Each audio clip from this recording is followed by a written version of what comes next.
ജലക്ഷാമം ഉണ്ടാകുന്ന ഈ കാലഘട്ടത്തിലും ജലത്തിന്റെ വിലയറിയാത്തവരാണ് നമ്മുടെ നാട്ടിലുള്ളവർ. ഇനി ഒരു ലോകം മഹായുദ്ധം ഉണ്ടാകുകയാണെങ്കിൽ അത് ജലത്തിന് വേണ്ടിയാണെന്നാണ് മഹാന്മാർ പറഞ്ഞിട്ടുള്ളത്.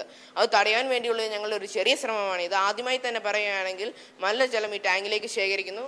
പിന്നീട് ഈ ജലം പമ്പ് വഴി റിസീവിംഗ് ടാങ്കിൽ എത്തുന്നു. റിസീവിംഗ് ടാങ്കിൽ നിന്നും പ്യൂരിഫിക്കേഷൻ പ്ലാന്റിലേക്കാണ് എത്തിച്ചേരുന്നത്. പ്യൂരിഫിക്കേഷൻ പ്ലാന്റിൽ 5 ഘട്ടങ്ങളാണുള്ളത്. ഇതിൽ ആദ്യത്തേതാണ് chemical mixing or chemical feeding facility. ഇതിലൂടെ ആലം പോലെയുള്ള കെമിക്കൽസും ജലത്തിലെ അഴുക്കും ചേർന്നുള്ള മിക്സ്ചർ ഉണ്ടാവുകയും പിന്നീട് ഇത് സെഡിമെന്റേഷൻ ബേസിൽ എത്തിച്ചേരുകയും ചെയ്യുന്നു. പിന്നീട് ഈ മിക്സ്ചർ സെഡിമെന്റേഷൻ ബേസിൽ അടിയുകയും സാൻഡ് ഫിൽറ്ററിലേക്ക് എത്തിച്ചേരുകയും ചെയ്യുന്നു. ഇതൊരു പരമ്പരാഗത രീതിയാണ്. ഇതിലൂടെ നമുക്ക് ഫിൽറ്റർ ചെയ്ത ശുദ്ധിയുള്ള ജലം ലഭിക്കുന്നു. കരിയും മണലും ഉപയോഗിച്ചാണ് ഇത് ഫിൽറ്റർ ചെയ്യുന്നത്. പിന്നീട് ഇത് ഡിസ്റ്റിലേഷൻ ചേംബറിലേക്കാണ് കടക്കുന്നത്. ഡിസ്റ്റിലേഷൻ ചേംബറിൽ ആദ്യം തന്നെ ജലം ബോയിൽ ചെയ്യുകയും അത് നീരാവിയായി മാറുകയും ചെയ്യുന്നു. പിന്നീട് ഇത് റിയൽ ഫോമിലെത്തുമ്പോൾ അണുക്കളെ നമുക്ക് നശിപ്പിക്കുവാൻ സാധിക്കും. പിന്നീട് ഇത് UV പാസിംഗ് ചേംബറിലേക്ക് കടക്കുന്നു. UV പാസിംഗ് ചേംബറിൽ ജലത്തിനിടയിൽ കൂടി അൾട്രാ വയലറ്റ് റേസ് കടത്തിവിടുകയും ബാക്ടീരിയ, വൈറസ്, ഫംഗസ് മുതലായ മാരകമായ അണുക്കളെ നശിപ്പിക്കുകയും ചെയ്യുന്നു. ഇതോടെ നമുക്ക് പൂർണ്ണ ശുദ്ധി ആർജിച്ച ജലം ലഭിക്കുന്നു. ഈ പൂർണ്ണ ശുദ്ധി ആർജിച്ച ജലം ഈ 2 സർവീസ് റിസർവോയേഴ്സിലും സ്റ്റോർ ചെയ്യുകയും ജല ദൗർലഭ്യമുള്ള സ്ഥലങ്ങളിലേക്കും വീടുകളിലേക്കും സപ്ലൈ ചെയ്യുകയും ചെയ്യുന്നു.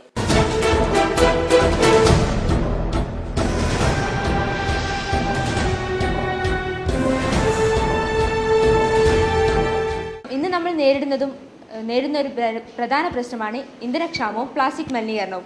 ഈ 2 പ്രശ്നങ്ങൾക്കും ഒരു പരിഹാരമാണ് ഞങ്ങളുടെ ഈ മാതൃക. നിലവിലുള്ള പ്ലാന്റുകളിൽ നിന്ന് വ്യത്യസ്തമായി അൾട്രാസോണിക് സാങ്കേതിക വിദ്യയും നാനോ ടെക്നോളജിയും ഉപയോഗിക്കുന്നതിലൂടെ ഏറ്റവും വേഗത്തിലും കൂടുതൽ കാര്യക്ഷമമായും പ്രവർത്തനം സാധ്യമാകുന്നതെന്നാണ് ഞങ്ങളുടെ ഈ പ്ലാന്റിന്റെ പ്രത്യേകത. ആദ്യമായി നമ്മൾ വിവിധ സ്ഥലങ്ങളിൽ നിന്ന് ശേഖരിച്ച പ്ലാസ്റ്റിക്കിനെ സ്ക്രീനിങ് ചേമ്പറിൽ എത്തിക്കുന്നു. ഇവിടെ വെച്ച് വേർതിരിച്ച ശേഷം സ്റ്റോറേജ് ടാങ്കിലേക്ക് കൊണ്ടുവന്ന് ചോപ്പർ ഉപയോഗിച്ച് ചെറു കഷ്ണങ്ങളായി പൊടിക്കുന്നു. ഈ ചെറു കഷ്ണങ്ങളാക്കിയ പ്ലാസ്റ്റിക്കിനെ ശേഷം പ്രീ ഹീറ്റിംഗ് പ്ലാന്റിലേക്കാണ് എത്തിക്കുന്നത്. ഇവിടെ വെച്ച് 200 ഡിഗ്രി സെൽഷ്യസിൽ പ്ലാസ്റ്റിക്കിന് ഉരുകുന്നു. ഉരുകുമ്പോഴുണ്ടാകുന്ന വിഷവാതങ്ങളെ ഇവിടെ നിന്ന് നിർവീര്യമാക്കുന്നുണ്ട്. ശേഷം ഈ ഉരുകിയ പ്ലാസ്റ്റിക്കിനെ ഫീഡിംഗ് കൺവെയറിലേക്ക് എത്തിക്കുന്നു. ഫീഡിംഗ് കൺവെയറിൽ വെച്ച് പ്ലാസ്റ്റിക് ഉരുകുമ്പോഴുണ്ടാകുന്ന HCl-നെ നിർവീര്യമാക്കുന്നു. NaOH ചേർത്താണ് HCl-നെ നിർവീര്യമാക്കുന്നത്. അങ്ങനെ ഒരു ഉപോൽപ്പന്നമായി നമുക്ക് NaCl ലഭ്യമാകും. ഇത് നമ്മുടെ ഗാർഹിക ആവശ്യത്തിനും മറ്റും നമുക്ക് ഉപയോഗപ്പെടുത്താവുന്നതാണ്. ഈ ഉരുകിയ പ്ലാസ്റ്റിക്കിനെ പിന്നീട് നമ്മൾ കൊണ്ടുവന്നത് അൾട്രാസോണിക് ഡിസ്റ്റക്ടർ ഉപയോഗിച്ചുള്ള പൈറോളിസിസ് പ്ലാന്റിലേക്കാണ്. സാധാരണ പൈറോളിസിസ് പ്ലാന്റിൽ നിന്ന് വ്യത്യസ്തമായി ഇവിടെ നമ്മൾ അൾട്രാസോണിക് തരങ്ങൾ ഉപയോഗിക്കുന്നതുകൊണ്ട് തന്നെ വളരെ വേഗത്തിലും കാര്യക്ഷമമായും പ്രവർത്തനം സാധ്യമാകുന്നു.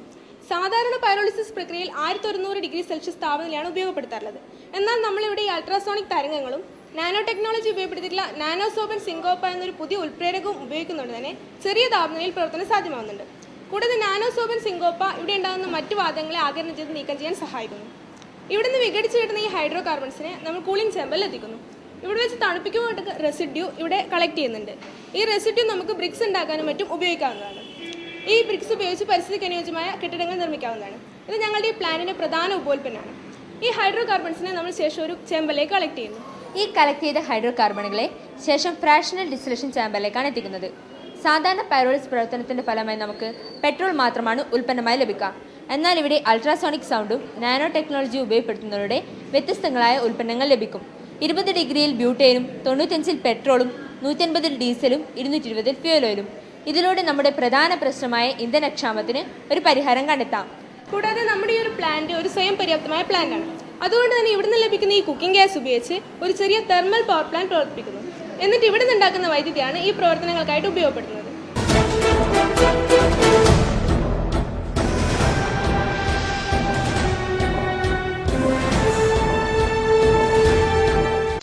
പാനൂർ പ്രദേശത്ത് കാണപ്പെടുന്ന പുതിയനം ഉറുമ്പുവർഗത്തെക്കുറിച്ചുള്ള പഠനവും അവയെ ഉപയോഗിച്ചുള്ള ആഫ്രിക്കൻ ഉച്ചകളുടെ ജൈവേന്ദ്ര സാധ്യതകളും എന്നതാണ് ഞങ്ങളുടെ പഠന വിഷയം. ഇതാണ് ഞങ്ങൾ പഠനത്തിനായി തിരഞ്ഞെടുത്ത ഉറുമ്പ്. ഈ ഉറുമ്പ് ഞങ്ങളുടെ നാട്ടിൽ 110 എന്ന പേരിലാണ് അറിയപ്പെടുന്നത്. ആ പേരിൽ നിന്ന് തന്നെ ഞങ്ങളുടെ നാട്ടുകാർ ഈ ഉറുമ്പിനെ എത്രത്തോളം കൗതുകത്തോടെയാണ് കാണുന്നതെന്ന് നമുക്ക് കാണാൻ സാധിക്കും. ഈ ഉറുമ്പിനെ കടികൊണ്ടാണ് ഞങ്ങളുടെ നാട്ടുകാർ ഇതിനെ 110 എന്ന് പറയുന്നത്. അതുപോലെ ഇതിൻ്റെ ചില സ്വഭാവവും രാത്രി സജീവമാകുകയും അതുപോലെ ജലമുള്ള പ്രദേശങ്ങളിൽ നിന്നും അകന്നു നിൽക്കുന്നതും മറ്റുമായ സ്വഭാവങ്ങൾ ഈ ഉറുമ്പിനെ നാട്ടുകാർക്ക് ഇടയിൽ കൂടുതൽ പ്രിയങ്കരമാക്കി തീർക്കുന്നു. ഈ പഠനത്തിൽ ഞങ്ങളുടെ പ്രധാന ലക്ഷ്യങ്ങൾ ഇവയൊക്കെയാണ്. പാനൂർ പ്രദേശത്ത് കാണപ്പെടുന്ന പുതിയ ഉറുമ്പുവർഗത്തിൻ്റെ ശരീരഘടനയെക്കുറിച്ച് പഠിക്കലും അവയുടെ വർഗീകരണവും.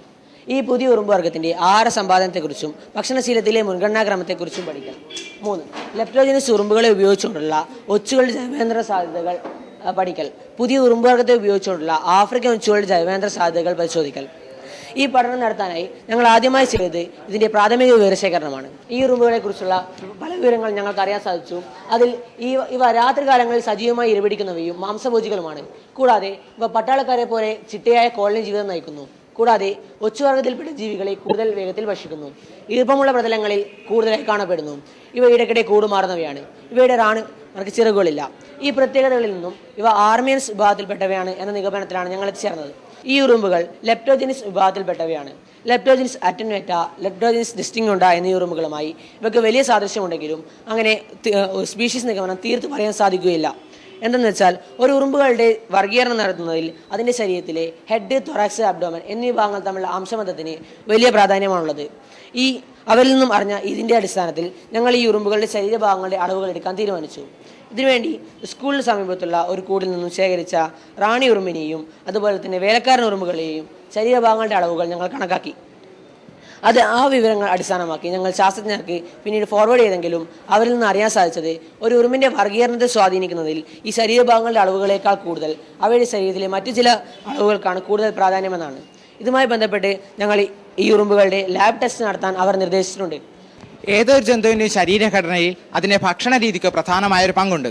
ഞങ്ങളുടെ രണ്ടാമത്തെ ലക്ഷ്യത്തിൻ്റെ പൂർത്തീകരണത്തിനായി ഞങ്ങൾ ചെയ്തത് ഞങ്ങൾക്ക് ലഭ്യമായ ചില ജീവികളെയും പാകം ചെയ്ത എണ്ണ പുരണ്ട ആഹാരാവശിഷ്ടങ്ങളും അടുക്കള മാലിന്യങ്ങളും സസ്യാഹാരങ്ങളുടെയും സാമ്പിളുകൾ തയ്യാറാക്കി. തുടർന്ന് ഇവയെല്ലാം കോമൺ ബാലൻസ് ഉപയോഗിച്ച് ഭാരം കണ്ടെത്തുകയും ഉറുമ്പിന് ആഹാരമായി നൽകുകയും ചെയ്തു. അപ്പോൾ ഞങ്ങൾക്ക് കാണാൻ സാധിച്ചു ഈ ഉറുമ്പ് ഏറ്റവും കൂടുതൽ ആഹരിക്കുന്നത് ജീവികളെയാണ്. അതിനുശേഷം പാകം ചെയ്ത എണ്ണ പുരണ്ട ആഹാരാവശിഷ്ടങ്ങളെയും തുടർന്ന് അടുക്കള മാലിന്യങ്ങളും ആഹരിക്കുന്നു.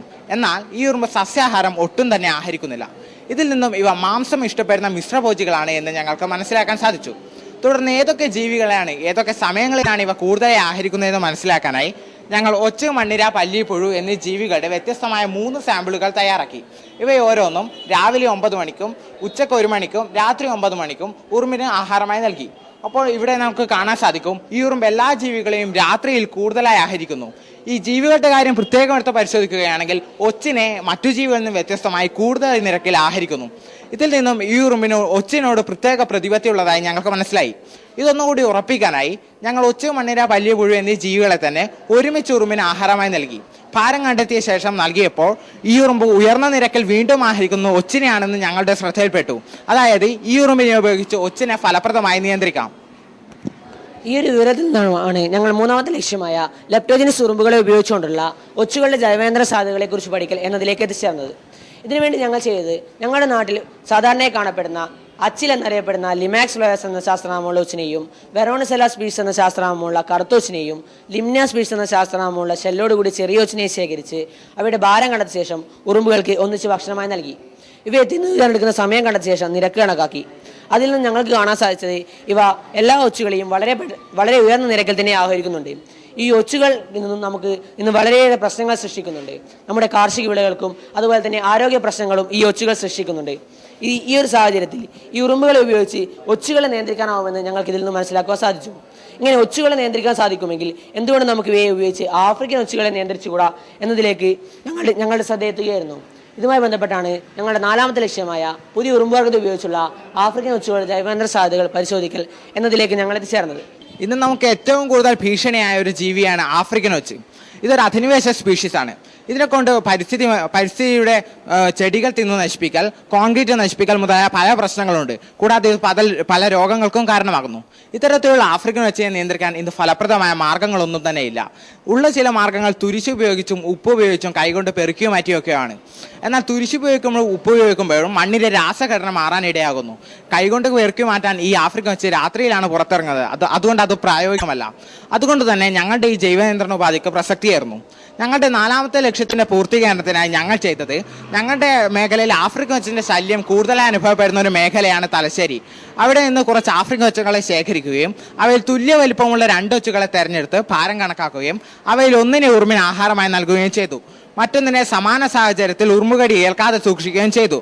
താരതമ്യത്തിനായാണ് ഇങ്ങനെ ചെയ്തത്. ഉറുമ്പുകടി ഏൽക്കുമ്പോൾ ഒച്ച് ഷെല്ലിനുള്ളിലേക്ക് വലിയുന്നു. അതിന് തുടർന്ന് ഉറുമ്പുകൾ പിന്മാകുന്നു. അതിനുശേഷം ഒച്ചിന്റെ ശരീരത്തിൽ നിന്ന് ഒരു സ്രവം പുറത്തേക്ക് വരുന്നു. ഏതാണ്ട് 5 മില്ലി ലിറ്ററോളം സ്രവമാണ് പുറത്തേക്ക് വന്നത്. തുടർന്ന് ഒച്ച് നിശ്ചലമാകുന്നു. അല്പസമയത്തിന് ശേഷം ഭാരം കണ്ടെത്തിയപ്പോഴും ഒച്ചിൽ നിന്ന് ഏതാണ്ട് 5 ഗ്രാമോളം ഭാരം കുറഞ്ഞതായി കാണപ്പെട്ടു. എന്നാൽ സമാന സാഹചര്യത്തിൽ ഉറുമ്പുകടി ഏൽക്കാതെ സൂക്ഷിച്ച ആഫ്രിക്കൻ ഒച്ച് പൂർണ്ണ ആരോഗ്യവാനായി തന്നെ കാണപ്പെട്ടു. ഇതിൽ നിന്നും ആഫ്രിക്കൻ ഒച്ചിനെ നമ്മുടെ ഈ ലെപ്റ്റോജൻസ് ഉറുമ്പുകളെ ഉപയോഗിച്ച് ഫലപ്രദമായി നിയന്ത്രിക്കാമെന്ന് ഞങ്ങൾക്ക് മനസ്സിലായി. പിന്നീട് ഞങ്ങൾ ചെയ്തത് ഈ 2 ജീവികളെയും തമ്മിൽ ബന്ധിപ്പിക്കുന്ന എന്തെങ്കിലും ഘടകങ്ങളുണ്ടോ എന്ന് അന്വേഷിക്കുകയാണ്.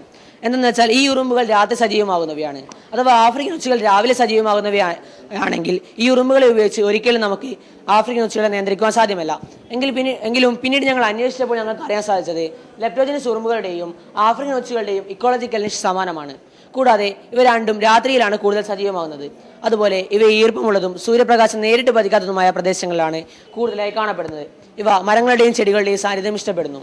അതായത് ഈ 2 ജീവികളും ഒരു പ്രദേശത്ത് എത്തിച്ചേരുകയാണെങ്കിൽ അവ ഒരേ സ്ഥലത്ത് തന്നെ കേന്ദ്രീകരിക്കാനുള്ള സാധ്യത വളരെ കൂടുതലാണ്.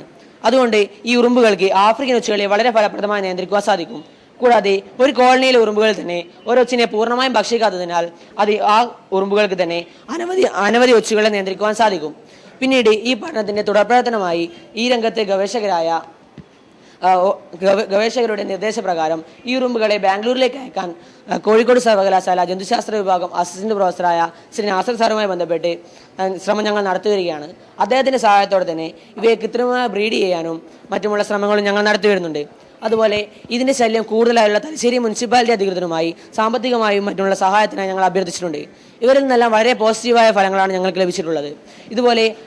ഇതുപോലെയുള്ള ഞങ്ങളുടെ നാട്ടിലുള്ള എല്ലാവരുടെയും സഹായം നമുക്ക് ലഭിക്കുകയാണെങ്കിൽ ആഫ്രിക്കൻ ഒച്ചിന്റെ ശല്യമില്ലാതെ നല്ലൊരു കേരളവും ഇന്ത്യയും നമുക്ക് പടുത്തെടുക്കാൻ സാധിക്കും.